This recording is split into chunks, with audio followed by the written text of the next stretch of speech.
Gentlemen, another Monday. The beats. Oh,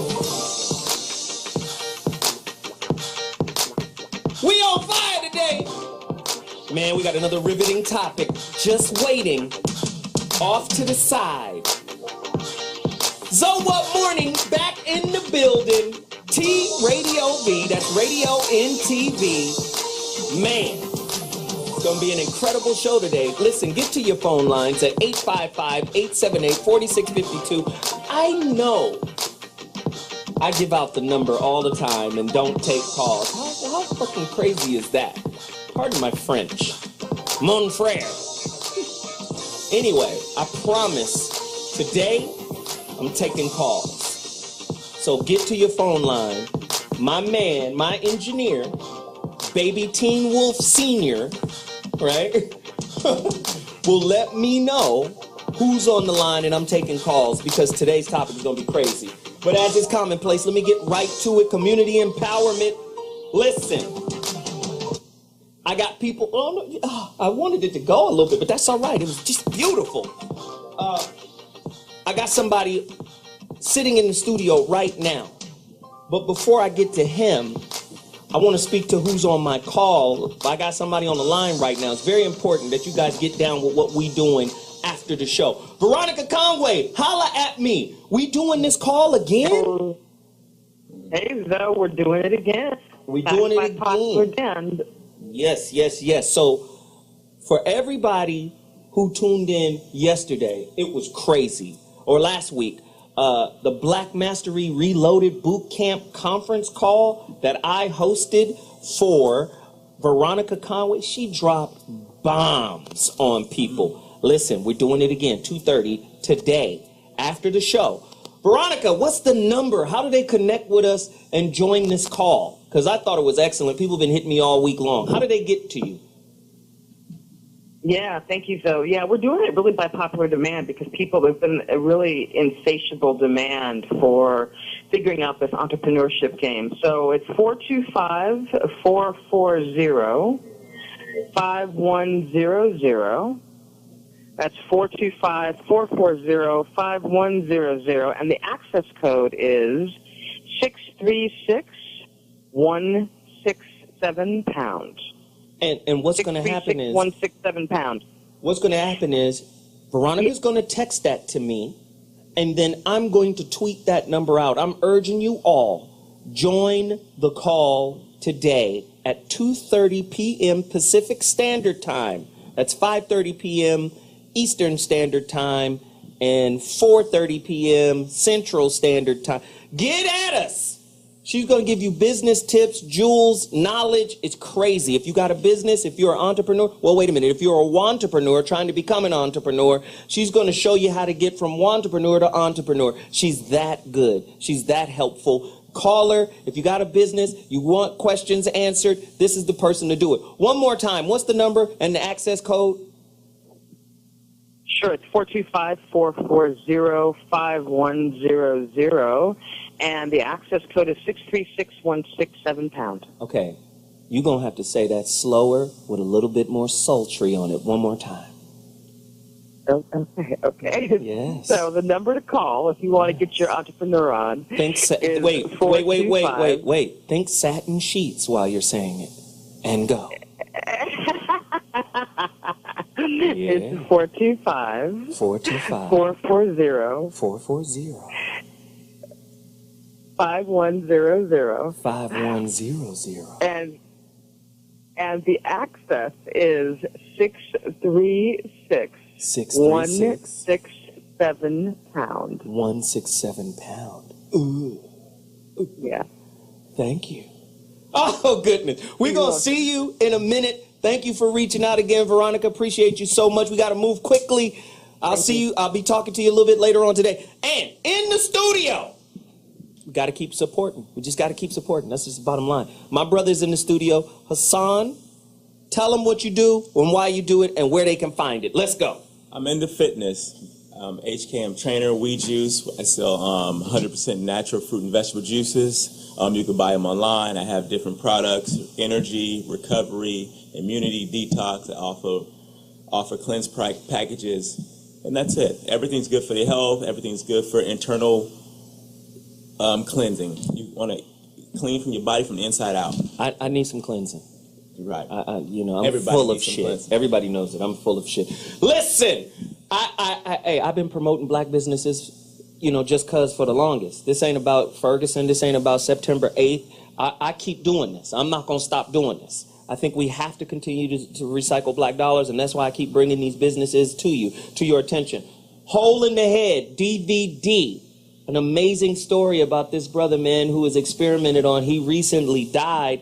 I'm bringing the brother who wrote his book, who has the most intimate knowledge of this brother, into the studio. I'm bringing him into the studio next week. You got to go to holeinthehead.com and buy the DVD, buy the book. Stop procrastinating, Black America. This is a piece of our history. This should motivate you to want to come together. I got an interesting story about coming together, and I'll share it throughout the body of the show. But please go right now, call to action, holeinthehead.com, and purchase this brother's book. Now, book and DVD. Now, my book. I got a quick video to show you right now because I'm not playing. Show them the video. This is the final box. See these orders? They will be going out this week. But this is the final box of the Rebirth of Seeds books. You guys better try to get yours now. It's almost over. Order now. IamZoeWilliams.com. Why is it almost over? Well, tomorrow, I'm having a meeting with my editors. I'm getting 4 or 5 more chapters from my new book, The Relationship Dismount. Oh, my God. That book is so ridiculous right now. I'm blown away. And I'm telling you right now, I'm not going to reprint The Rebirth of Seeds. We have 50 copies of this left. If you want an autographed copy, go to my website right now, IamZoeWilliams.com, and purchase your copy of this book right now. This is a self-published work that I put out on my own. If you want it, you need to get at me right now and let me know. This is no joke. It ain't gonna come back. So it's just that simple. IamZoeWilliams.com. You saw I only have 50 copies left. You saw it for yourself. I'm sending out copies tomorrow, people who have already ordered, but there's only 50 copies of that book left. So I appreciate everybody who reached out. Call to action. Support black business. Now, who else do we have online? Ramo Mart. I'm rocking one of the Ramo Mart shirts right now. Go support Ramo Mart right now. This brother's getting his thing together, man. He's doing so much stuff. I talked to him the other day. Business is going well. People are getting their orders. Everybody is happy. They looking fly, taking pictures in their shirts. Wait till y'all see his high-end stuff. Woo! Speaking of high-end, Hip Loose. Let's stop playing right now. Did you see the Bugsy Malone, Calhoun, pinstripe, fly, gangster style suit I was in last week? I was colder than a Frozen from 7-Eleven, dude. I was there, man. Y'all got to support these black businesses. Fine tailors, man. They keep it fly for you, man. It was tailor-made. That's a $1,600 suit. I was in it looking icy hot. Listen, if you want to get your suit done, go to hiploose.com. It's very important that you continue to support. Also, Urban Royalties. PharaonicDesigns.com, UrbanRoyalties.com, PharaonicDesigns.com, EasyBoyWeb.com. EasyBoyWeb, what is that? Website. You need a website built? These guys are great. You need a logo? You need social network management? These guys do it all. Get at the black-owned, out of Atlanta, Easy Boy Web. Let's recycle black dollars. Now, with that said, I gotta roll. But when I come back, topics, family in the studio. We'll be back at 2.2. So What Morning Show. Hey, rock with that. Recycle black dollars. It may be true that 10 to 20-year-olds don't want to wear a watch on their wrist, but you can be sure that they'll be far more interested in wearing an electronic tattoo, if only to piss off their parents. The edible microchip and the wearable e-tattoo are prime examples of how transhumanism is being made trendy in an effort to convince the next generation to completely sacrifice whatever privacy they have left in the name of faux rebellion, which is actually cultural conformism and convenience. Wow, no Dr. G, so that was our relationship toolbox to set up today's topic. Today's topic. The relationship password, a deeper look into technology, privacy, trust, and intimate relationships. We all know what's going on right now in the world. Everybody got a chance to see that beautiful brown songstress, Jill Scott, naked. It's very delicious. Whoever cut into iCloud and got all of those celebrity pics, there is no privacy. Privacy is dead. And it's all because of our personal technological biographer. Mm-hmm. This telephone is now your personal biographer. This is your paper trail. It's gone now. It's dead. Every text message can be recovered, even if the phone don't work no more, even if the phone is broken. Oh, shit. Lord have mercy. Okay. Paging Dr. Corey. Oh, Lord. I'm just saying, technology now is your footprint. That's your footprint. It's everywhere. There's no, and for the gold digger, ask Donald Sterling. It's now the insurance policy. So if I'm dealing with you, Donald, I'm going to catch your old Jewish stupid ass tripping one day, and I'm going to record you, and then that's going to set it up for you to lose your Clipper franchise. Technology is ubiquitous and pervasive. How do we get off the grid? Right? That's what today's show is about, man. It's going to be crazy. I got questions, but before I get to the questions, I have an august panel in the building right now. Shawn Collison. Brother wrote a new book. It's cold, but listen, anybody out there who's in need of child support help, the brother is a Harvard-educated mediator, right? Did I say that correctly? Harvard-educated mediator for marriages and divorces and child support issues. This is the man. If you don't know how to interface with the court system, if you don't know how to properly interface to get the proper results, some respectful results, you got to go through this dude, because he know how to talk, walk, get you through that situation. Shawn Collison, he just came out with a new book called 7 Keys to Love. You got to go to Amazon.com right now, Kindle it up. Go get it right now. Shawn, welcome to the show, man. Thank you, Zoe, for having me. 7 Keys to Love. Love is the answer. Love, okay.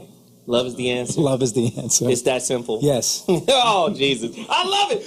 Dr. Corey Holcomb is in the building in scrubs.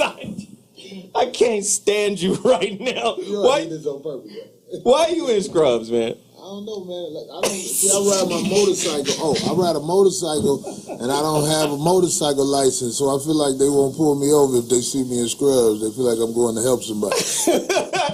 Welcome to the Dr. Corey Holcomb is in the building, sitting in for Dr. G. And you already seen him earlier today. Of course, he is the founder of We Juice. He's in the building. Hassan, welcome to the show, man. You ready to get down with this? Ready. And famed casting director. Too many movies. She's casted everybody. Y'all know her resume. Look her up. Google her. Tracy Twinkie Bird in the building. This is about to get crazy, and I think it's important that we deal with it. Is technology the great equalizer for today's gold digger? That's number one. Yeah? You think? 855-878-4652. You know I do. I always ask these questions. Is disconnecting from technology the only real way to protect your personal information / privacy? In America, is privacy an illusion now? 855-878-4652, right? Who's going to get the new iPhone 6? And, and should we be concerned about privacy issues?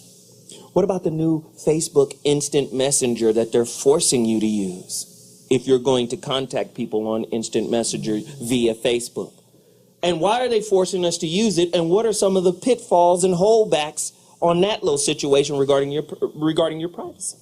I mean, it's a cold world out here right now. Has mega corporations like Facebook, Microsoft, Apple, Samsung, HTC, Twitter, Instagram, and Google, right, made government surveillance of the people a fun and enjoyable act through digital devices? You signing up to be surveilled. How about it? 855-876-4652. Somebody get at us. I'm throwing it out there right now. What's up, Sean? I have a better issue. All right, so here it goes. Who do you think Mark Zuckerberg, what do you think their funding comes from? How do you think billionaires stay billionaires? Go deeper. They don't have bottom feeder friends. But here's a better issue.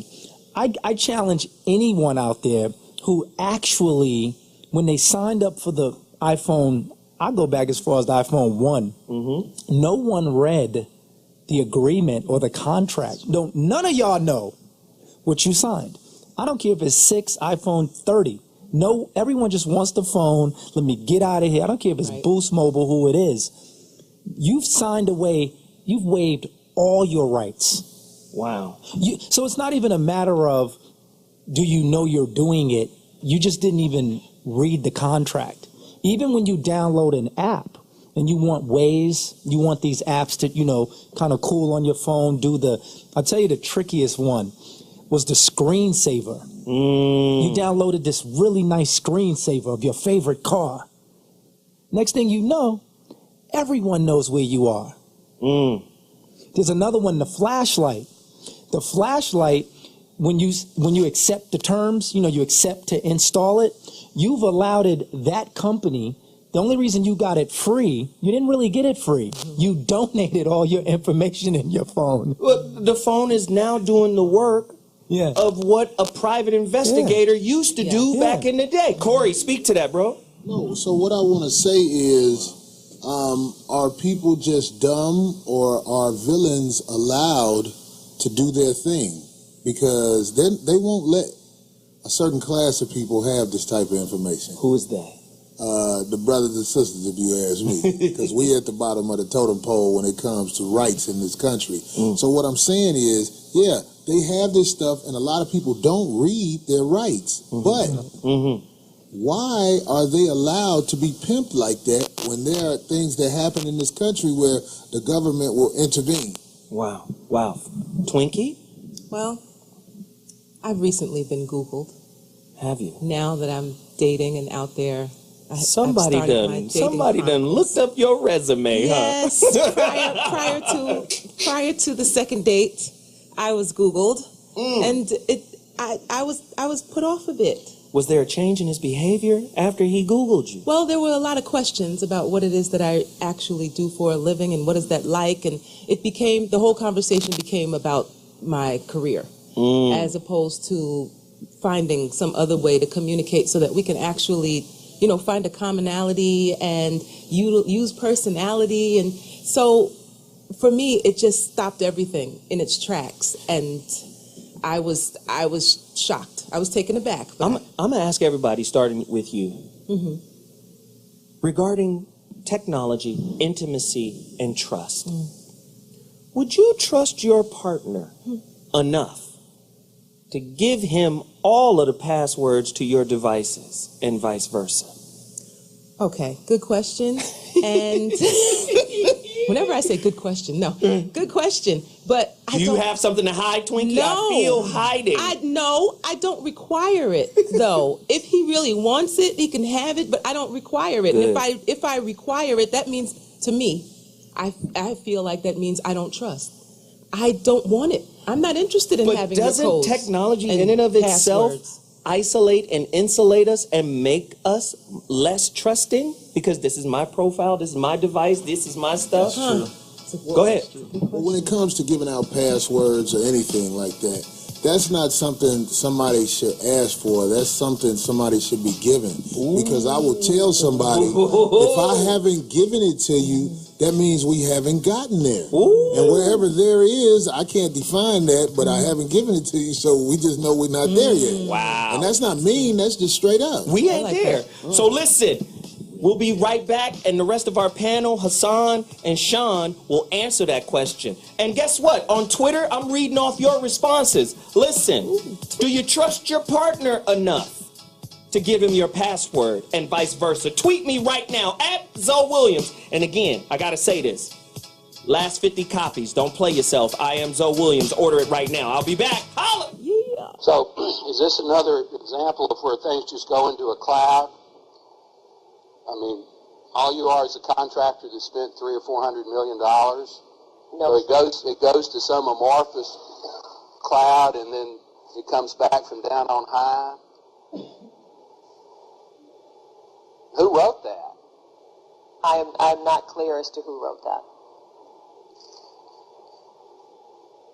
Let me ask it this way: do you think that should be in the? Do you think that should be a requirement to sign up for Obamacare? That you give up any reasonable expectation of privacy? Sir, that is not my jurisdiction. You're a U.S. citizen. Take it one way or the other. Well, I'll answer. I don't think it should be. Go back to the foxhole when they was talking about Obama. When he was the president. I was like, yes, so you give up your privacy when you sign up for Obamacare. Listen, man, it's an illusion. What? Don't even get me started. Okay, now wait a minute. You got information. No, let me give you the real. Okay, you want the real? Please don't sugarcoat it. Okay, the real. Brother. Do not sugarcoat it, Shawn. Break it down. Go back to New York. I'm gonna break it. This is gonna be Brooklyn. Get back to Brooklyn. Okay. Now I'm the author of 7 Keys to Love, and I'm gonna tell you, love is the answer to all because love is organic. So what I think about this whole thing, so when we tried to sign up for the Obamacare, I thought that the Republicans were making one big mess out of dogging Obama, Holder, and the rest of them. So I was saying, basically, I'm going to give this insurance the benefit of the doubt. I'm going to try to sign up. I got to be honest with you, man. Yep. The Republicans, 1 point for the Republicans, and I'm going to say that shots from the half-court line at the buzzer. Wow. It was horrific. Not only was it horrific, the customer service was atrocious. It was almost like they should have just hired bots and they would have done better. So if you ever are in a position where you would rather speak to a computer, I'm just telling you, but I'm doing this from experience. I'm not basing it off of anything else. I'm just going off of experience. I'm a victim. Listen, we've got Dr. Tom Keenan on the line. Now, this brother combines a rich technical background with a lively interest in the social implications of technology. He is a popular professor at the University of Calgary. I ain't gonna go into his whole bio. The dude is well accomplished. He could speak to this subject ad infinitum. Please welcome Brother Tom Keenan to the show. Dr. Tom! How you doing, guys? Yeah, hey, how you doing? Let me ask you, is technology dead? You tell me. I mean, Dr. Future. Dr. Future is what he's called. Twitter, Dr. Future. On Twitter, he's Dr. Future. Follow him right now. Everybody's listening right now at Dr. Future. Listen, Dr. Future, is privacy dead? Should we just give up on it? Is it over? The more famous you are, the less you have. And I made some interesting discoveries. You know those leaked photographs that everybody was looking at about a week ago, Jennifer Lawrence and all that? Yeah. They had some booby traps. They had booby traps for Jennifer Lawrence because some of the celebrities actually, because of the way those photos were uploaded, they had a creepy side effect. They had the exact location where they were taken. So stalkers are out there looking at those things, learning things they shouldn't do, and that's kind of creepy. So you're telling me that whenever you take the photos, if the location device on your cell phone or iPad or whatever you're taking, if that's on, somebody can actually know exactly where you are in that moment? So here's how it actually works. If you upload that photo to Facebook or to Twitter, it strips off the location. The reason these photos are special is that they were just put up into the iCloud and none of that was stripped off. But I got to warn you, if you just email a picture of something to somebody and you don't strip off that data, you might be giving away your location. Wow. So how do we get off the grid, so to speak? Is it possible? No. You probably don't want to totally get off the grid, but I've got a whole chapter in my book on good ways to kind of throw people off your digital scent. It starts with your email. So if you have only one email address, you're probably making a mistake. If you use that for your work, for your fun, for your porn subscriptions, whatever, you're in trouble. You should have many different email addresses. So go out there and create a bunch of them right now. Wow. Can I ask another question really quickly? And my panel, they have questions for you too, but I need one more question. Is the government actively watching us through these devices? There is no question that they are watching some of us. And we did actually hear a speech by the then head of the NSA who said, we don't really care what you do. We only need your data so we can look for the people who have unusual behavior. Like, we need to know if two guys from Chechnya are living in Boston, how often do they call home? Things like that. Well, I don't buy that. I think the government is keenly interested in what we're doing, and you give out information about yourself at your peril. Wow. This is heavy. This is Corey Holcomb has a question. I want to ask him a question. Do you think that these invasions that the government doing, like in Iraq and everything, is to set up infrastructure so they can watch those people? That's what it's really about? That's I think they definitely are collecting that information on you, and if they ever want to turn it around, like, we never know who's going to be, running the government 1 year from now, 5 years from now, 10 years from now. That information never goes away. If you do something as innocent as tell your birthday when you shouldn't be telling your birthday, you're giving up some information that can allow you to be tracked. So I tell people, have a lot of birthdays. I get birthday greetings from different websites just about every month of the year. Nice. Oh, that's awesome. I've been doing that. Okay, I have a question for you, Dr. Future. I've been doing that. I have 50 million different users. At Dr. Future on Twitter. Let's get him right. Dr. Future, you were talking about where your pictures are and how to then strip that information off of the photo before you upload it. How do you do that? If you put the photo up on Facebook or Twitter or any of the big services like that, that will strip it off. The other thing is, as your partner there suggested, you can turn it off on the phone. Just turn off the location data. You don't really need to know you're standing at the Grand Canyon. It's obvious you're standing at the Grand Canyon.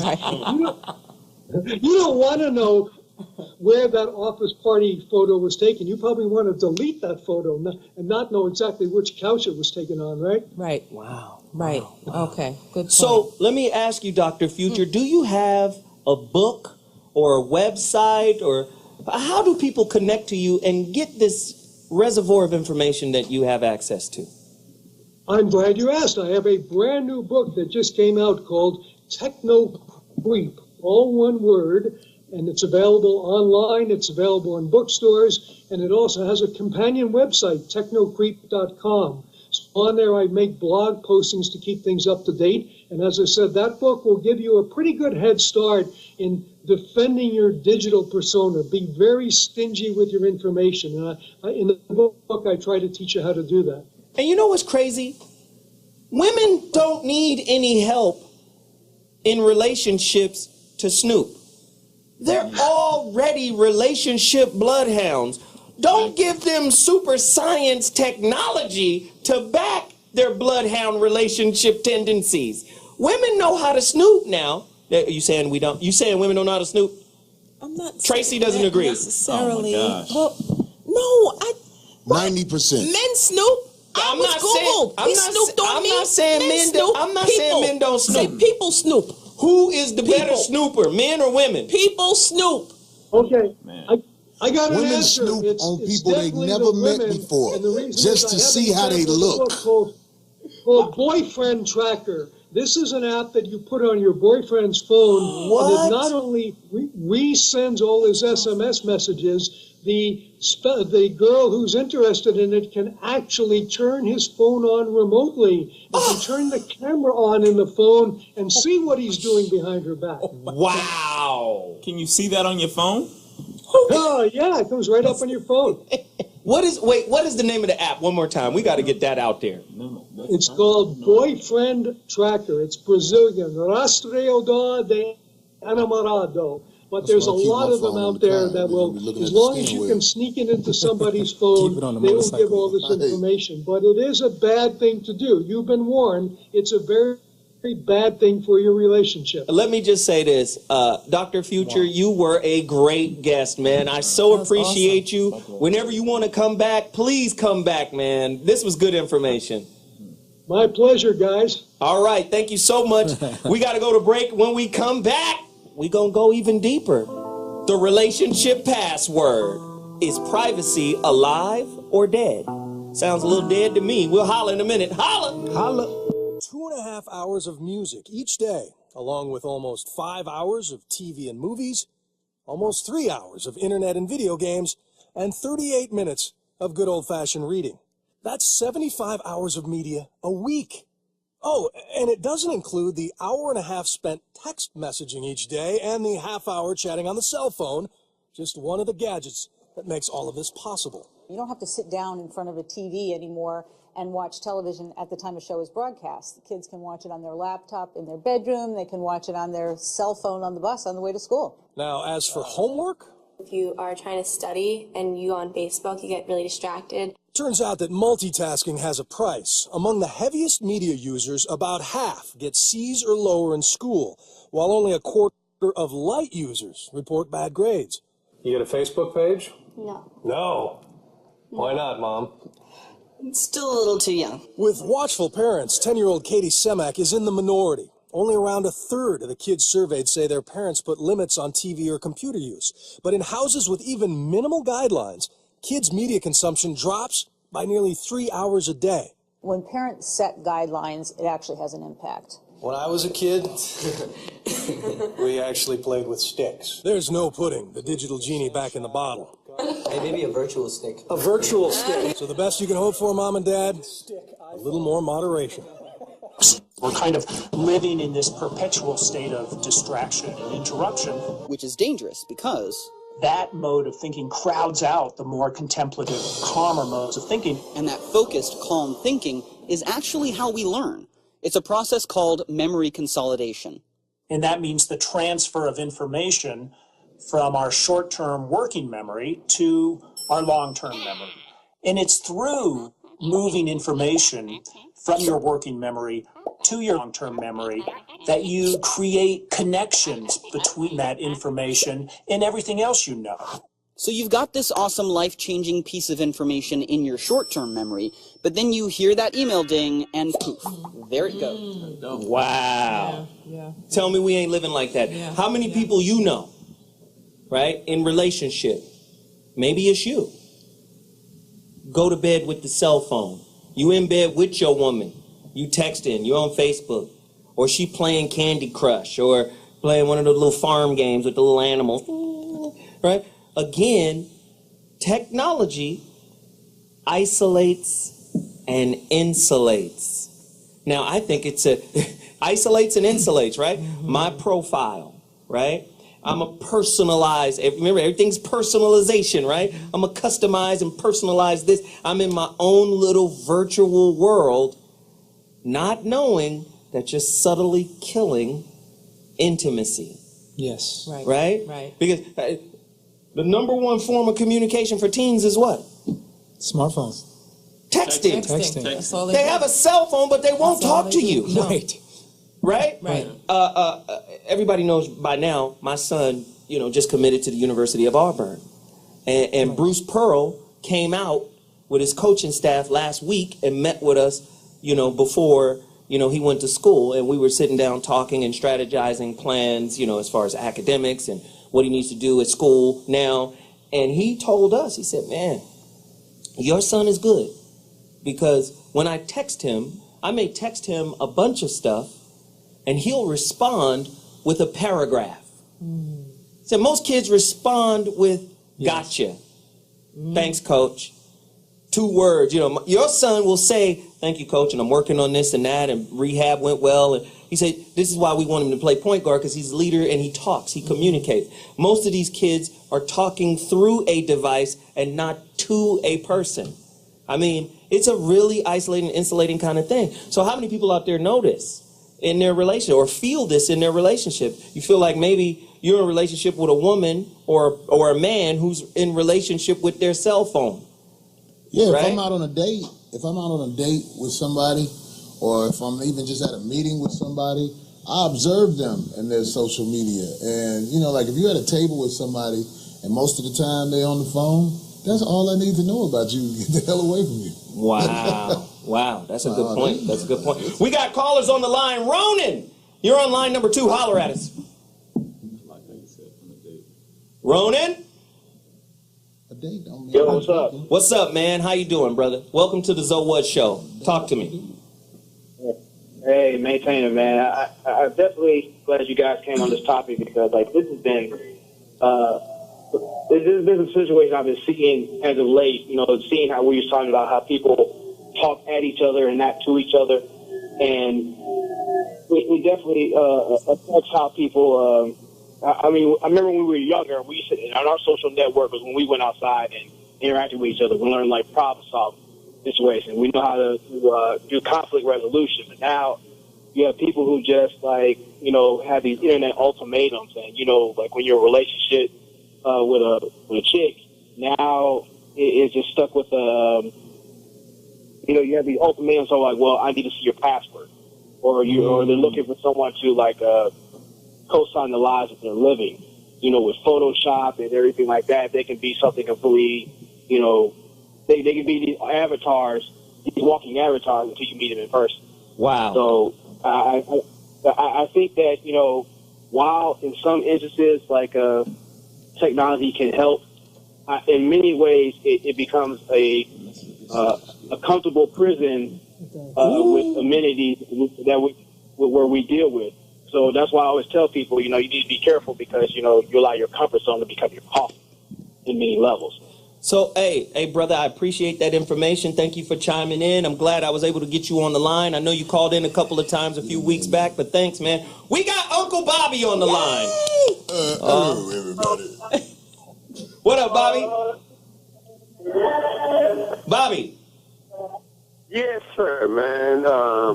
Y'all talking about telecommunications, man, and I know that I can barely just return a phone call these days, but the information I have heard today will be helpful going forward because I better mean what I say and say what I mean. That's my takeaway from what I've heard so far.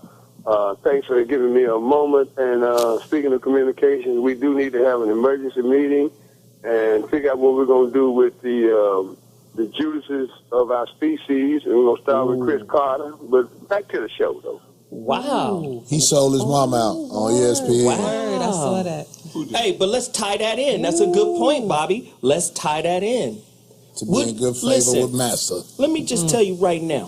If it wasn't for technology, would we know about the Jay-Z and Solange elevator fight? Right. Would we know about the Ray Rice punch to his wife's jaw? First off, we knew Ray Rice punched his wife before we even saw the second video, because the first video showed him dragging her out of the damn elevator. Did we need to see the video to actually know that that's what was cracking? We knew something like that happened. So again, technology. And let me say this. I'm going to question the timing of the release of the Ray Rice video. And I'm saying that because I'm not saying I condone it. I'm not saying I condone domestic violence. Listen, I've been a part of domestic violence. What, you got beat up? I done got smacked, and I done grabbed and choked and pushed and did some of that shit myself. They coming to get you. So let me just, I gotta keep it real. I'm a fucking human being, and I got flaws, and I've been on both sides of that coin. Right. But I do know not every person who, or every couple that deals with domestic violence is dealing with a O.J. Simpson or dealing with somebody. You understand what I'm saying? Not everyone. We're a very ignorant society. We don't have enough knowledge about certain things, and they play to our locked-in beliefs. Right. I'm gonna tell you right now, it's interesting that video came out when it did. It came out right after September 8th, when all the black people were coalescing together in protest of Ferguson. Right. Protesting big companies, and next thing you know, let's put this shit out. Listen, the NFL already had the video in April. Everybody already had it, and everybody already seen it. So it comes out right when we decide to come together. I have a question for you, Think about that. So you're saying they threw us off because you haven't heard of the Ferguson word since. That's the new story. That's right. That's the new story. Okay, let me tell you, the next news story is ISIS. How about it? We looking for them now. Right. They want to justify going over there, setting up infrastructure. That's right. And that's all they want to do. They're going to justify spending $87 billion. Wow. And I've been telling people for years. But the Ferguson police can't afford cameras. Oh, no. Exactly. Oh, no. Ferguson ain't even got radios in the car. Listen, we got to take a quick break. When I come back. In Detroit, they didn't even have gas. Hey, we got to take a quick break. Okay. When I come back, we're going to finish this. I'm on the wrong show. This is on right now. We'll be back. Oh! All right, so I was hit at the last minute with this opportunity to rant, and I'm going to take advantage of it. I want to say this. As people try and speak up for the brothers that, in my opinion, are being taken advantage of on television, you can have an opinion of what Ray Rice did in that elevator, but you can't define who Ray Rice is just from that one incident in the elevator, because no matter what, the woman married him. Adrian Peterson, I haven't seen the pictures that people were telling me about, but I know people get spanked with switches in the South. So all of the women, in my opinion, on social media who pile up on these guys, and when you take up for them, they say, oh, you are for child abuse, or you are for domestic violence. You're wrong. It's just there are people who see it a different way, and we know that they're just piling up on these guys to create a new bad guy. But I do want to say this to all of the ladies out there, and this is really going to make you mad. If you have had an abortion, and most of you have had a few of them, I want you to know that your womb is is more dangerous than that elevator Ray Rice was in. That lady got up. Them kids that you yanked will never get up. So if you've had abortions, you are domestic abuse. And it's about time somebody told you that. You never thought of that, did you? What if they had a talk show where your aborted kids could come back home and speak to you? What would be the name of that show? Hey, evil bitch. So I'm just letting you know, you're not the angel that TV is making you out to be. You've got some $500 duck responsibility things going on in your world. So, hey, think about that. I'm Corey Holcomb. I have a question for Corey. Wait a minute. What? Now that was a rant. That was a rant. What? What happened? Any questions? Oh, God. Abortion isn't child abuse? Of course it is. Abortion is the ultimate child abuse. Especially you might not like the way he says it. What is the truth? But let's think about it. You don't have to defend the truth. Abortion is the ultimate child abuse. Men can't have abortions. So if you really want to do the statistics of abortions, especially in the hood. This is fucked up to say, the place that's the unsafest in the hood is the womb of a thought. Wow. Nobody wants to hear that shit. You got a question for him, don't you? I want to go back to your mind, didn't he? Defining Ray Rice. Can we define Ray Rice for punching that woman the way he did? Yeah, I definitely think that he needs to get some counseling because there is no, in my opinion, there is no excuse for closed fisting a woman. Right. You always open hand the woman you love, in my opinion. Right. So when Ray Rice is actually defined by that blow. Yeah, and that's pretty bad. Speak to him, he's defined by Don't let him if he had verbally kick your ass while you sitting right now. You getting a beating right now. Let's say this is your sister. I feel bruised that and he battered. knocks out. I got to go see him. But let me tell you something. If my sister still marry him, I'm going to let her know that you putting everybody in danger. Everyone's in jeopardy. You, me, and him. That's what that's what the ladies need to realize. But you also need to understand that there's a certain amount of Stockholm syndrome involved in a lot of that. What that mean? You got to say Stockholm syndrome. Right. Because we talk about this a lot, but Stockholm speak to this. syndrome, falling in love with the abuser, confusing that but with can't love. you make the Her same? daddy could have been an abuser. But wait, can't you make the same argument of Stockholm syndrome for elite blacks who have fallen in love with the white oppressor that this government represents? Yes. People make excuses for what they do. You can go back. You can come up with these Sally big Hemings words. could have been, it may not have been love. It could have been Stockholm syndrome. But I understand that. Let's just go back into it and let's get really response. Let's just I'm go saying back like into when it. women say I got Stockholm, what is it called? Stockholm syndrome. Stockholm syndrome. Stockholm syndrome. That's a sweet game right there. People come up with for making excuses for shit they do that's wrong. Exactly. Listen, if somebody hits you, it's your natural response to hit them back. Not if you knocked out coal on the floor of an elevator. Okay, but let's come back. She got spit on before she got on the elevator. Well, no, right. But she spit on him. Well, that's what. No, I saw her actually pass a lick when they was passing off the elevator. But you know the women gonna play the victim all the time. They Stockholm syndrome. But they both. Wait. Let's come back to this point. Let's come back to this point because we've done extensive shows on domestic violence. And this is how America, first off, understand, I don't want to give away my talking points for my final thought, but understand, if we don't have enough information as a culture, all we have are our traditional views and beliefs, and they tend to be black and white. There's no context. That's true. Right? There's no context. So, when you do the empirical study on domestic violence, there are different levels of it. Right. So as soon as we see something, we automatically, based off of our black and white perspective, say, she crazy for being with that dude. Or he crazy for doing it. And you don't understand the context of what created the situation. Right? Not every abuser or not every abusive moment is handed out by a serial abuser. Not everyone. But hold on. Right? And most people don't understand that. They haven't done the research to know the difference and the tiers to understand it. But your mind is being pimped. Let me tell you something. If abortion is child abuse, women are the ultimate child abusers. Especially in this country, if abortion is child abuse. But I think, now, if you don't look at abortion as child abuse, I guess the guys are the bad guys. Yeah, but I think these women who've been yanking. I think we're misappropriating it because that's not domestic violence. It's a different abuse. But also, there is really just no excuse for abuse.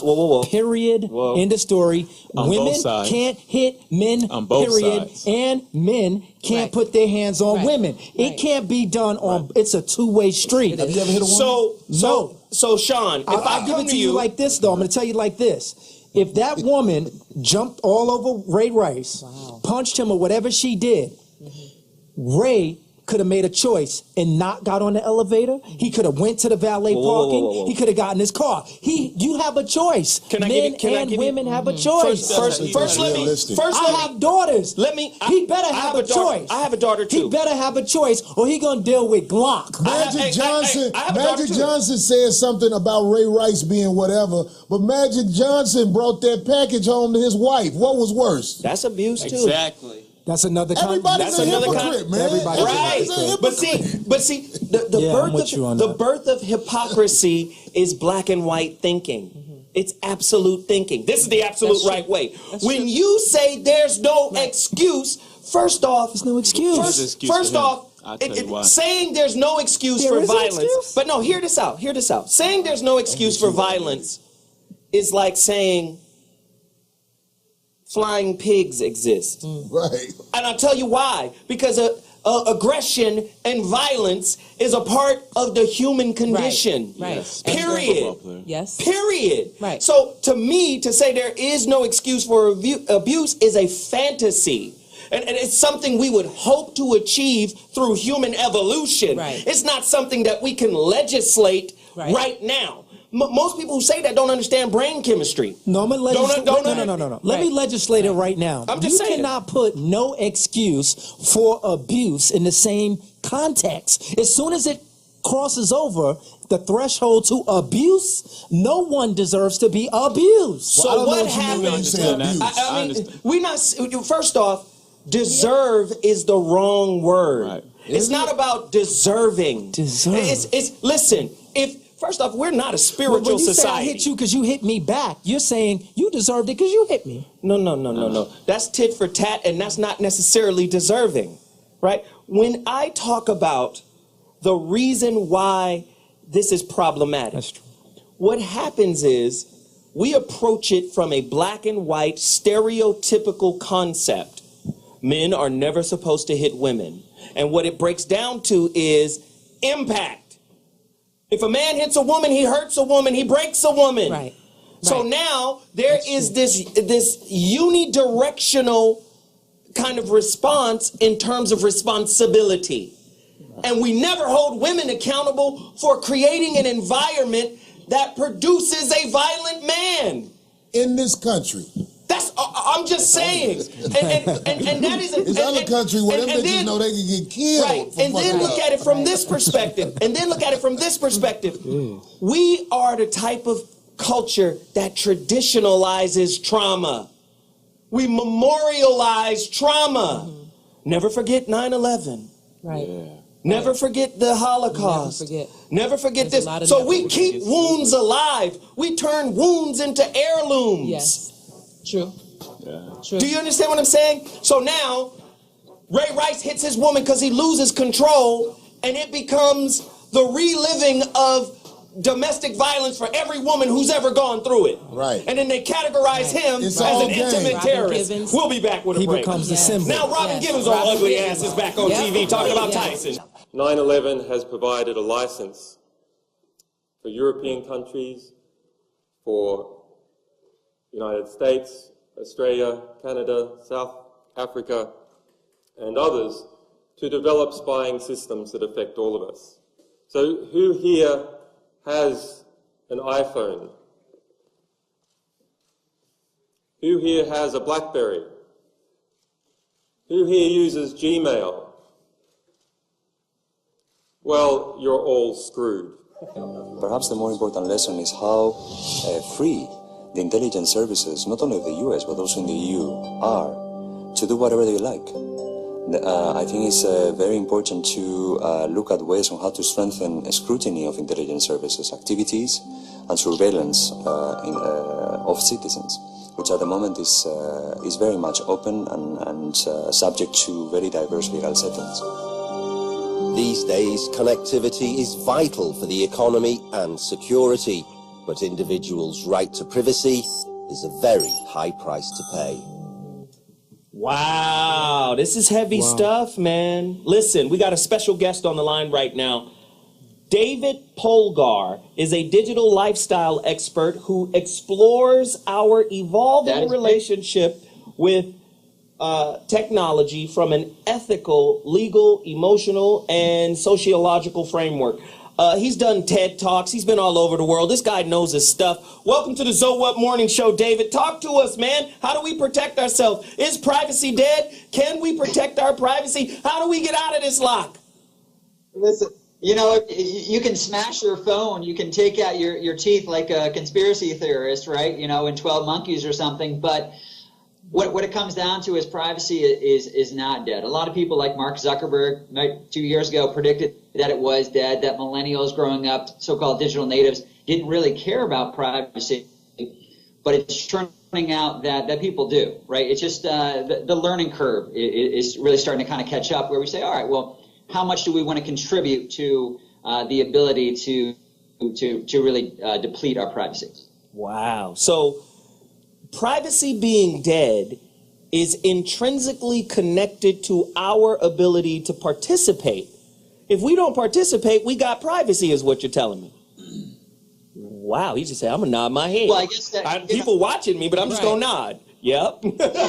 I love it. You know, that's the whole digital footprint debate, right? I mean, you could try to eliminate yourself from any online kind of sources, but is that really the life that you want, right? I mean, most people kind of want to, is a positive digital footprint as opposed to no digital footprint. I mean, the truth of the matter is it would be really difficult unless you are living, out in the middle of nowhere in a yurt somewhere, with tinfoil on your head. It's very difficult to actually not be found. So do you think, like, if a dude locked his girl in the basement and he got caught one day, he could be like, he just wanted us to have a chance in privacy?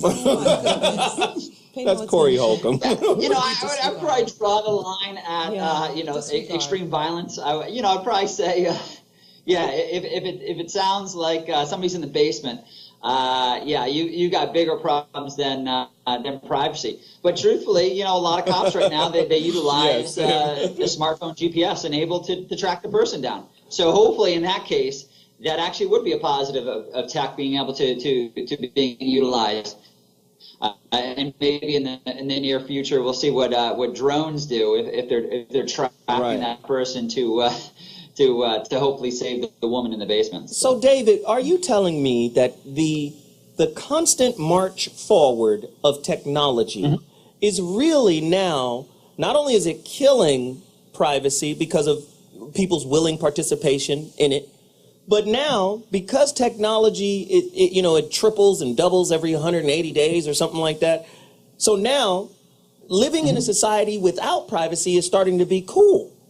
It's, like you said, the millennials. Right. I don't really care about no privacy or not having it. It's cool. And this device or my interfacing with this device, I can't live without it. It's part of my, go ahead. It's all what everybody was forced to read in high school, right? George Orwell's 1984. So Big Brother has arrived, but is it something that, it's not necessarily something that's directly from the government, even though we listened to the video from Obama. I mean, most of it is, as the other video kind of portrayed, most of it is self-imposed, something that we're knowingly doing. I guess the key dilemma is always going to be, is the fact that we don't have a lot of privacy, comparatively speaking, anymore. Is it a good thing or is it a bad thing? I mean, it's negative in terms of your own kind of individual freedom. The trade-offs could be hopefully increased freedom, maybe less bad actors. But that's the debate. David, right now. Do you have any children? Yeah, okay. I don't yet. I am married though. You are married, and children are coming. What happens when you have a 17-year-old daughter, and she was sexting with her dude? Yeah. They break up, and then her dude is a little jerk and posts them on Facebook, Instagram, and tweets them or texts them to all of his friends. Are you going to be this cool with technology then? And who are you going to say? I think I would be pretty upset. I mean, this is where. Not really a jerk. Hey, let's get him. He's breaking up. I want to hear his response. That leads to a lot of problems. I mean, truthfully. The good thing is, if she is underage in the state, then it counts as child. So you could actually get the guy on child pornography charges, and that actually happens in a lot of sexting cases. Wow. But if she is of age in the state, they would actually have to go to what they call revenge porn, which is actually a big thing right now. A lot of exes, usually tends to be the guy, post pictures. And it's kind of like Jennifer Lawrence times 10 there, Wow. So you have a lot of issues. Why she can't just be a nasty bitch given to the game? That's all I'm asking, because that's what she is. A what? A nasty bitch. We have given a beautiful queen sitting right here. What? See, no, bitches in the dictionary. I can't use the word bitch. Is that a thing? But I think what Corey is saying is, you saying there is. They know nobody ever calls a woman out. Is what you're saying. Why won't people recognize that little whores exist? So you saying the man's daughter in the future might be a whore if she's sexting? That man is a victim because she sent him a picture. What is he supposed to do? He's a victim. How? He's a victim because it's like some unwritten contract that he the only one who's supposed to look at it. What if he got friends he close to? He want to show him pictures of the bitch. She sent the picture. Wow. Oh, God. What? So I see now why he's in scrubs. He should be admitted. This is a 5150. Yeah, this is a 5150. Right. He should go ahead and be admitted. That's what it is. 72-hour hold first. Yes. Now. He on his way. Everybody thinks the man is the bad guy. Others. Everybody thinks the man is the bad guy. What's happening. In every situation. By sending the pictures, right? The girl was a whore for sending the picture. Wow. She brought drama into society. Oh my goodness. If you put a whore in a church full of men who've been doing right for years, she gonna corrupt all of them. Oh my God. So let me just say this, David. Say that, though. Yes. Do you have a book? What's your website? How do my listeners connect and interface with you and get knowledge about what you have and what you do and your products and everything? How do they connect with you? Sure. Yeah. They can stop by Twitter. I'm at Tech Ethicist. You can also go to my website. It's David Ryan Polgar, POLGAR.com. And I do have a short book called Wisdom in the Age of Twitter. But, a lot of these issues, they're not solved. So it's an ongoing debate, as you see right now. And the name of the book is Wisdom in the Age of Twitter. It can be found, I'm sure, Amazon.com, BarnesandNoble.com, all of that, right? Yep. And what about what about your TED Talks? Because I want people to go support you, man. Oh, thank you. Yeah. I have one on quote-unquote mental obesity, talking about how we can't have critical thinking, good thoughts, because we're suffering from information overload. I did that one last October, and I'm doing another one on it's called "Someone I Love Died, and All I Got Was a Lousy Tweet." It's, wow. Yes, it's dealing with post-death communication. There's a lot of new services out there that are allowing you to actually Skype with the dearly departed. You can Skype with your loved ones after they passed, based on an algorithm that they create of the person. One's called Attorney, and it's out of MIT. Wow. What? Yeah. Wow. Wait a minute, Dave. Don't leave. Hold on. Wait a minute, Dave. Hold on. Skype with your dead loved one. It's psychic Skyping? Medium Skyping? Medium Skyping. Wait. What? If I own that company, and actually it's kind of similar to that Johnny Depp movie that came out called Transcendence. And take you in the scrub. Called Transcendence. Yes. Yeah, basically what it does is it would create a avatar for you and then figure out, how would you talk, what are your hobbies. For example, if I died tomorrow, my wife could Skype with me, and I could just, my dead, I guess, soul, if you will, would just look up in the Google Brain, what's the weather, what's going on in the news, and I would just, start talking about it that way. So, you've seen that. It's kind of similar to what you saw with Tupac, with Michael Jackson, with the hologram. With the hologram. Okay. All right. And it's in your voice and everything. Yeah, well, right now they're probably focused more on text, but in the future they're definitely talking about having some type of hologram or some type of avatar in your likeness. Wow. Hey, David, I really appreciate you for coming on the show, man. When we do this topic or any topic similar to this, we're going to come right back to you. Yeah. I want you to come back. It's a lot of fun. It's a Thank you, man. I appreciate you, man. Have a good one. Thanks, David. We're going to take a quick break. When we come back, more The Relationship Password. So What Mornings is crazy. Holla. Landslide ruling, Supreme Court justices voted 9-0 that police will be required to obtain a warrant before searching a cell phone from now on. The ruling stated that, quote, because technology now allows an individual to carry such information in his hand does not make the information any less worthy of the protection for which the founders fought. Our answer to the question of what police must do before searching a cell phone seized during an incident at an arrest is accordingly simple. Get a warrant. Chief Justice John Roberts admitted that this ruling will make it harder for police to stop crime in advance, but decided that's no reason to give cops a shortcut. What if I have a password on my phone so you can't just push a button and instantly access all the information? Can the officer actually force you to give them your password? They can ask you, and they can even lie to you. They can say, if you tell us your password, it's going to help you when we go before the judge. Remember, cops, generally speaking, don't have to tell you the truth. However, then this is important, they cannot force you to hand over your password. They may ask, they may try to persuade you, but if they do force you and you hand it over, then they've gone over the line. However, if you voluntarily disclose it, then that's free reign for them. So I would advise everyone, if you're at all worried about police looking at your phone, whether or not you committed a crime, which you probably don't know even if you have, given how many there are, but you should definitely password protect your phone. It's a great way to keep it safe from police. If you want to go instantly off the grid, you can go instantly off Google Maps. You can go completely off. And so you're not, if you're in contact with, say, Foursquare or Google Plus or Facebook, and you have followers, and you don't want them to know your location, in the pocket, you're off. Here's the pocket he's talking about. Randy Czar has created MIA Mobi to electronically hide your mobile device. We test it by using one cell phone to dial another. Okay, so it's ringing, so we'll go ahead. Put it in there. And after one more ring, it stops. The pouch's special lining keeps signals from going in or out. So, is it a needed product? We ask these guys, they all carry work phones. It's great if I'm trying to dodge work, but since my boss is right here. You would never do that. Yeah. So this seems like a horrible idea to you. It's a horrible idea. I never would use something like that. Hey, the Zoe Morning Show is back. Something to think about. Is the advancement, convenience, and expansion of technology, is it to humanity as the tracking collar is to the endangered animal? It's just something to think about. The only difference is humans willingly sign up for it and participate. Look, I got the iPhone 5 here right now. I mean, we sign up for it, right? And then like David just said, we like it.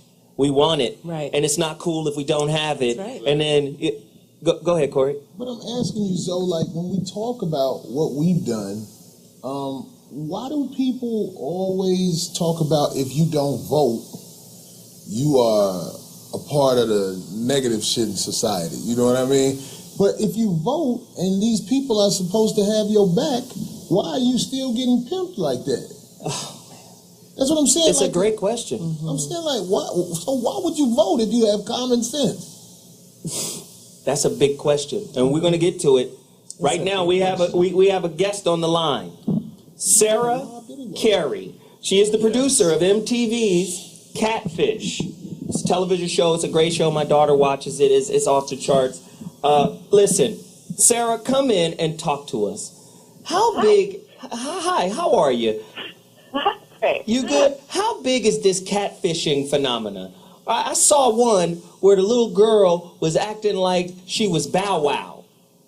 Yeah. But she was lesbian, but she looked like a boy, but she faked like she was Bow Wow until the girl got there and saw that it was the lesbian version of Bow Wow. Like, that was real awkward. Yeah, that was deep. What is scary about that is that started on Facebook. Since you watched the episode, I'm sure you saw that. And she had a fan page and pretended to be Bow Wow. She knew everything about Bow Wow. Wow. She even commented during his show on BET and was talking to the girl during commercial break. Oh, my God. Wow. What? Oh, my God. Wow. Yeah. Isn't that crazy? So, like, that's how deep it went. And then Max and Eve are always skeptical, as we're all always skeptical. And the girl even was. She was a very smart girl. And she was talking to him about her life and her daughter and how bills were hard. And he sent her $10,000. What? I remember that. I remember that. I saw that episode. What? I remember that. Yeah. And, it turns out you find out this girl Dee, that was pretending to be Bow Wow, didn't have a job. She was an aspiring rapper, and how she got that money was getting off of friends and family who were supposed to be supporting this career for her. And to be able to do a television show on catfishing, it has to be pervasive. I know you got so many submissions of people trying to get on the show, right? Absolutely. I mean, I don't have anything to do with the casting process. I know from talking to them that they get lots of stories, lots of people, and a lot of people lying and wanting just to be on television for their 15 minutes. Right. There was one that was on there, and she was her cousin's catfish because she was angry with her about calling her a name, or she was her cousin's own catfish. And she was with her. She catfished her cousin, her own cousin, and she was with her through the process of Neve and them trying to find her, and it ended up being the one sitting in the car with them. Wow. Yep. Wow. Corey, would you like to ask? Sarah a question regarding catfish? I mean, you on MTV too. You do Wildin' Out and all kind of stuff. Is this technology thing that crazy? Don't look like you. Look at Corey. Man, you know you don't want me to ask this lady that, man. I have a question though. I do. How you doing? I have a question. If you don't mind me asking, I have a question because part of me feels like it's twofold. But part of me feels as though a lot of these people are looking for something that they're not. And so they really they want someone that looks like Rihanna or Beyonce when they don't look like any of those things themselves. I remember one young man who had a girlfriend, but this girl was just so gorgeous. He was like, well, I got one bird in the hand, but I just gonna. And what is that about? That emotional. What is that about? For what I have come across while working on the show is that people attach emotionally, even if it's just to an image, and it's fulfilled a hole in their life that they aren't getting either from family or friends or just from their significant other in general. And an avatar. An avatar. Oh, sorry, go ahead. Just an avatar of people. Yes. Yeah, and I want to add that Sarah. That's Shawn Collison asking you a question right now. Hi, Sarah. I want to add something you just said was crucial because in my new book, 7 Keys to Love, there's something about self-worth and people wanting to get what their self-worth predicts. And what you said nailed it because they go emotionally trying to fill a void. And I found with a lot of what we did in the book was the best person to love is yourself. That's hard. And the combination is one. That's hard. But if you don't do that and you don't seek out self-love, which is organically innate, you're born with it, you sacrifice, and if you don't stand for something, you'll fall for anything. Yes. That's what Big Mama said. Yes. Corey? That's right. That television show, it kind of reminds me of what Jerry Springer and Maury Povich do. You take advantage of people with mental disorders on that show, right? I don't know. Those people are, some of those people are crazy, I would never right? say someone had a mental disorder on that show. The Bow Wow, desperately. The Bow Wow person, you don't think that something's wrong with that person? I think to some degree you get but something's wrong with everybody. We're all a little crazy. I did the Jerry Springer show. Right. The producers find the people who are crazy. They know something's wrong with them, and they just put them on display to be made a fool out of. So listen, this is what we got to do really quickly because we got to take a quick break. But let me just say this, and I want to ask this question to Sarah before I leave. Is invasion of privacy, and I'm speaking to you personally, like you dating somebody, or you married or whatever, say you with your husband, he's never done anything foul, or your boyfriend never done anything foul, and then you find out that he's just been trolling your Instagram, your Facebook, and broke down your password, been all through your cell phone. Is that grounds for relationship termination? Is that a deal breaker for you? Personally, I think so, because the number one thing in a relationship is trust. And with my past boyfriends and things, if I didn't trust you, like I've given them my email passwords, my bank passwords, and like, hey, can you check this for me because I can't, and even with breaking up, I don't think I've changed passwords because of a breakup, because I know that he's not going to go trolling through my things. Wow. Well, let me just say this. I appreciate you for coming on the show. You were a great guest. This was on fire. How do people connect with your show? How do they get to you?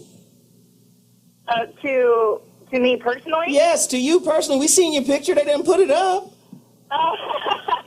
You guys can find me on Twitter and Instagram. I'm Rogue1283. I don't use my name. I try to be clever. Ain't no clever, no, not no more. We already talked about the death of privacy. We gonna find you on Twitter, and we all gonna follow If you. you're on social media, your privacy is gone. That's just kind of the deal you've made with the devil. There it is. There Hey, it Sarah, is.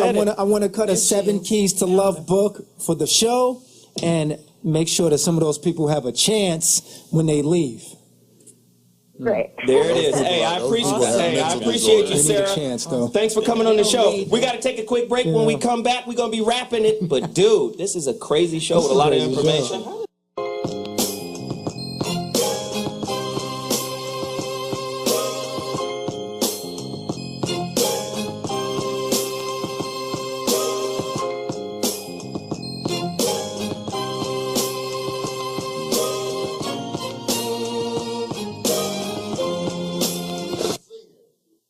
Ladies and gentlemen, the Zoe What Morning Show is back, and as you know, you saw the intro, that is the final thought.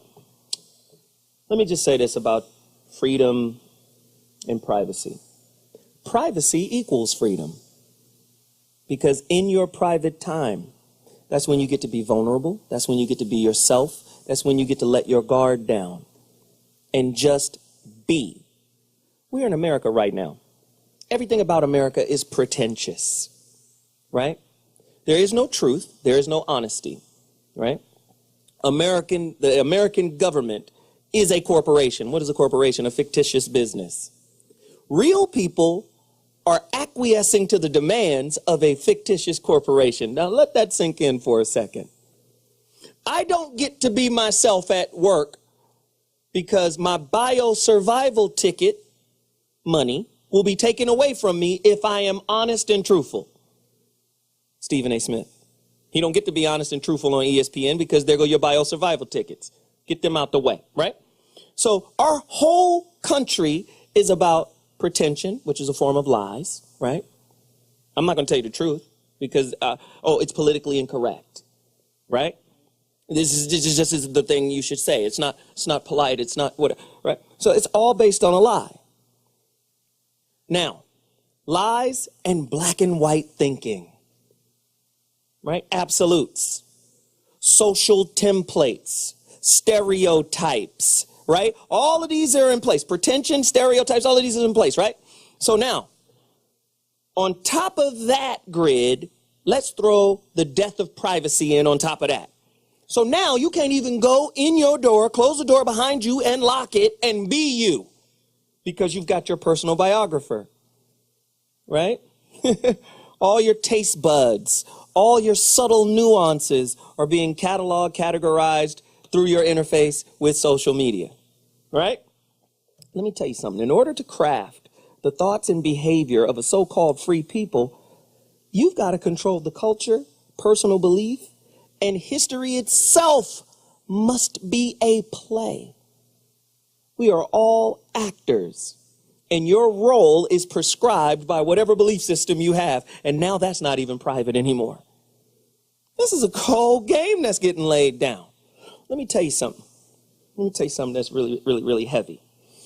The DSM, that diagnostic manual that people like Dr. G uses, psychiatrists use to diagnose mental illnesses, they've got one in there called ODD. And ODD is subtext for ADHD, right? This kid doesn't pay attention, attention deficit disorder, which they've already proven is not real, right? They've already proven that it's not real, and they've been medicating kids for years, right? It's not real, but they've been medicating kids, right? ODD, oppositional defiance disorder. Don't stand for something. Now, standing for something is a mental illness. So when you stand up and protest, this is bullshit. ODD. Listen, countries have used the the mental industry to control its population before. Russia's done it. America's doing it now.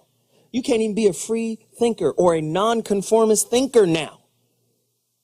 Do Do you understand? You see, Al-Qaeda goes away, but ISIS comes up. Listen, you pull out a dollar bill. I told my daughter this the other day. You pull out a dollar bill. There's a pyramid, bottom of the pyramid, 1776 in Roman numerals. Below that, New World Order in Latin. These motherfuckers been planning since 300 years ago. Don't think this shit just be popping up accident. Oh, damn, ISIS, where'd they come from? No. When you start going in and you start finding out with the Freedom of Information Act with the FBI, you start finding out, oh, they were funding both sides anyway. Why? Because I'm going to keep the population what they are. Population from the Latin populoso, meaning the masses of unlearned animals. I'm going to give you black and white beliefs so I can then present the opposition of your belief. That will give you something to fight against while I'm over here working on the real plan. So I have a nonconformist thought process as a government because I have to be inflexible, or I have to be flexible so I can, create different scenarios and situations and contingency plans, but I'm going to condition you to be inflexible so I can always maintain control of you. Do you understand that? Do you see the hustle in that? Look at what happened in Ferguson. That was like a pushing edge. People was like, fuck that. Black men and women have been at war with each other for a long time. We've had feminism. We've had the damn child support. We've had all kind of stuff that's been separating us. What's the county? You can't have no man in your house while you're getting government assistance. We done had all kind of stuff coming at us, right? But in a seminal moment where everybody was starting to say, this is the bullshit. When you saw pictures of Bloods and Crips protecting black businesses in Ferguson saying, don't come tear this up. Bloods and Crips? Let's put out this Ray Rice video. Technology, man. Anything that's through the media is designed to do what? Cultivate a thought process. Who you think Rush Limbaugh talking to? He ain't talking to your black ass. He talking to a constituency of people around the country that believe what he believes. That's why he's worth $400 million. You talk about Fox, they have a type of angle that they speaking to, the right wing, right? Do you understand what I'm saying? You don't use information. Information is using you. And now you don't have any privacy. And in not having any privacy, you don't ever get to let your hair down and be you. How tough is that to live? And then you're afraid to stand up and fight for it. You're gonna be ostracized. Yeah, you're gonna be ostracized, right? You're gonna lose everything, right? This is the new world. This is and talking to they couldn't hear you, man. They couldn't. Nah, man, you a game changer, man. This is a game changer. I'm just saying this is what's happening in the world right now. No. You done know? Yeah, come on, Corey. No, I always told Zoe that, like, Zoe, Zoe's a game changer. Something's different about you. Hidden gems in the game. Hidden gem. You know what I'm saying? We have to get him out there, though. But you know what? It's like if Zoe was out there, they would make him an enemy. They wouldn't. No. What he just said right there is information that the system cannot have you. You can't think that way. You can't think that way. Throw off what they're trying to do. Yeah. It's not just a film. Yeah. You are divergent. Yeah, he is. But this is what I'm saying. Yes. And again, you get looked at as abnormal if you're not in sync with the script. You know who Zoe reminds me of? Tupac. It's Tupac meets Deepak. Let's go. Yeah. Okay. He's that voice. Yes. Yes, but no, I appreciate it. Yeah. Let's do it this way though. Shawn, you promoted the shit out of your book, and I wanted you to do that. Thank you. Tell us where they could get it right now, and I urge everybody to do it. Okay, Shawn Collison, 7 Keys to Love. Unlock love on purpose. What I believe is just love yourself. Make sure you get what your self-worth predicts, and you understand that there are 7 keys to figuring that out. So 7 Keys to Love is available at Amazon.com. Thank you. My brother, WeJuice.com. Go get his juices right now. We Juice. There it is. Corey, where you going to be at, man? I'm going to be in Cincinnati this week at the Funny Bone, but I want to let all the ladies know sometimes when you have abortions, little particles of the baby get left inside you. So your new baby, when you have them, it might be a little skull over there on the side saying she might not keep you, man. Oh, God. What is Ghost babies. Ghost babies. Oh, God. Go to ghostbabies.com. Oh, my goodness. Meet the ones that didn't make it. Twinkie! Yes. Talk to I'm at him on Twinkie Skype. Bird on Twitter. Be divergent, not the population or the populoso Latin. Be divergent. There it is. ODD. Oppositional Defiant Disorder, if you're oppositional. Ladies and gentlemen, I'm telling you, I only have 50 copies left. I really need you to support this right now. Order right now at IamZoeWilliams.com. The final 50 copies of The Rebirth of Seeds. And my new book is coming soon.